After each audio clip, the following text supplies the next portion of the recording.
সাতক্ষীরার কৈখালী সীমান্তে বিজিবির ভাসমান বিওপি উদ্বোধন করবেন স্বরাষ্ট্র উপদেষ্টা। এ বিষয়ে আরও জেনে নেব, যুক্ত হচ্ছেন সহকর্মী রিয়াজ রায়হান। রিয়াজ, স্বরাষ্ট্র উপদেষ্টা কখন নাগাদ পৌঁছবেন, কি ধরনের আনুষ্ঠানিকতা রয়েছে, বিস্তারিত জানতে চাই।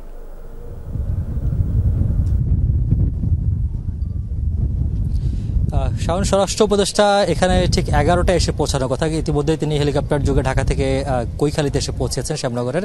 সেখান থেকে স্পিড বোট যোগে এখানে আসবেন।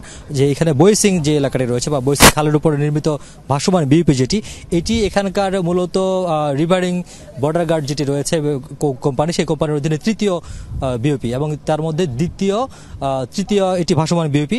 এছাড়া একটি স্থল বিওপি রয়েছে, মোট 4টি বিওপি এটি সহ সংযুক্ত হবে। আপনি এখন যেটি দেখতে পাচ্ছেন, এটি হচ্ছে আসলে ভারতীয় সীমান্ত, বাংলাদেশ ভারতের একেবারেই সীমান্তবর্তী এলাকায় রয়েছে, যেটি মূলত রায়মঙ্গল খাল যেটি ভারত থেকে এসেছে সেটি, আর এখানে বইসিং যে খাল, দুটি মিলনস্থল রয়েছে আমরা এখন যে জায়গায় দেখছি সেখানে।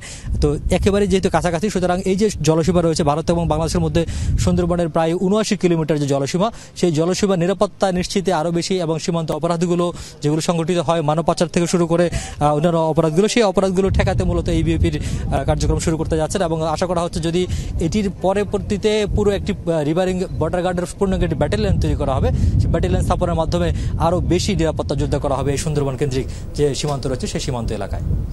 রিয়াজ, অনেক ধন্যবাদ আপনাকে।